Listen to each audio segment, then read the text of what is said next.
जो पिछली सरकारें हैं उन्होंने मदरसों के लिए कुछ किया नहीं और मदरसों से किसी का भला हुआ नहीं। इसलिए सरकार चाहती है कि अल्पसंख्यक समुदाय के बच्चों को भी उसी तरह की एजुकेशन मिले जैसी और समाज के लोगों को मिलती है। वो भी आलिम बने, वो फाजिल बने, लेकिन साथ में डॉक्टर इंजीनियर बने, फौज में जाएं, वो सरकारी नौकरी में जाएं। उत्तर प्रदेश में मदरसा बोर्ड को लेकर के हाईकोर्ट के फैसले पर एक तरफ मौलानाओं की राय है तो वहीं बीजेपी क्या सोचती है और खास तौर पर अल्पसंख्यक समुदाय को लेकर के जो कवायद है उस पर बात करने के लिए हमारे साथ में इस वक्त मौजूद है उत्तर प्रदेश में बीजेपी के अल्पसंख्यक मोर्चा के अध्यक्ष कुंवर बासित अली। बासित साहब, ये बताइए कि जो फैसला है मदरसा का एक संवैधानिक जो उसका पद है वो अब नहीं रहेगा, जिस तरीके से सरकार की बात हो रही है, हाईकोर्ट ने फैसला दिया, आप किस तरीके से इसको देखते हैं? देखिए, हाईकोर्ट की गाइडलाइन में कुछ तथ्यों के आधार पर अगर फैसला आया है तो सरकार उसका पालन करेगी और लगातार मदरसा बोर्ड मदरसों को लेकर के लगातार सियासत जारी थी। जो पिछली सरकारें हैं उन्होंने मदरसों के लिए कुछ किया नहीं और मदरसों से किसी का भला हुआ नहीं। इसलिए सरकार चाहती है कि अल्पसंख्यक समुदाय के बच्चों को भी उसी तरह की एजुकेशन मिले जैसी और समाज के लोगों को मिलती है।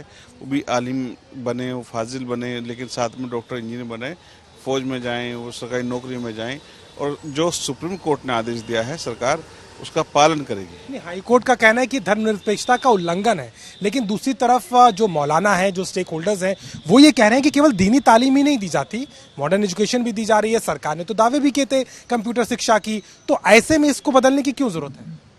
ये कुछ नियम आड़े आए हैं, नियमों पर बात हुई है, सरकार ने उस पर सरकार अपना पक्ष रखेगी, बात रखेगी, मदरसा बोर्ड भी काम करेगा और मिलकर के जो भी रास्ता होगा जो हाई कोर्ट के आदेशों के साथ में इसमें आगे बढ़ा जाएगा। आपको लगता है क्या जिस तरीके की संदेहता यूपी सरकार ने भी जताई थी चंदे को लेकर के, ये पैसा कहां से आता है, बॉर्डर के इलाकों के मदरसों की जांच की भी बात हुई थी, बाकायदा उसका सर्वेक्षण भी हुआ था, क्या ये सब चीजें भी हैं जो कहीं ना कहीं इसको खराब करती हैं?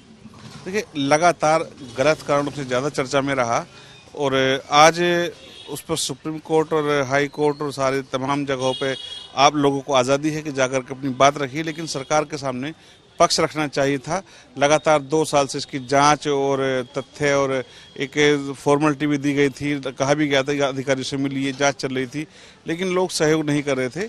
कहीं ना कहीं संदेह की बात थी जिस पर ये कानून आया है और जिस पर ये सरकार को सलाह दी गई है। लेकिन मैं कह सकता हूं कि मोदी जी और योगी जी के सरकार के रहते अल्पसंख्यक समुदाय के बच्चों का भविष्य सुरक्षित है। कहा जाता है कि उनके हितों की रक्षा करना जरूरी है, इसीलिए पद्धति ये परंपरा चली आ रही थी। आपको लगता है कि अल्पसंख्यक तबका, मुस्लिम तबका इस बात को मानेगा या इसका विरोध भी दिखाई दे रहा है? नहीं, आप अगर फर्क देखना चाहते हैं तो मदरसा, गुरुकुल और क्रिश्चियनों के स्कूल, आप अगर तीनों में देखेंगे, मदरसे 100 साल से ज़मीन पर थे, फर्श पर पढ़ाते थे, आज भी फर्श पर पढ़ाते हैं।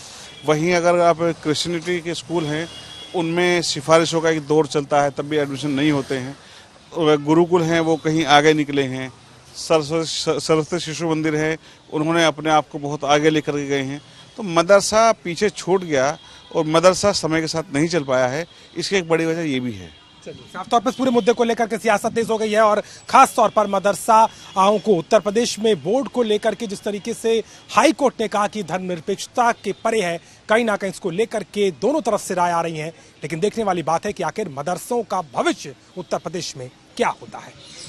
लखनऊ से कैमरामैन संजय के साथ अभिषेक मिश्रा।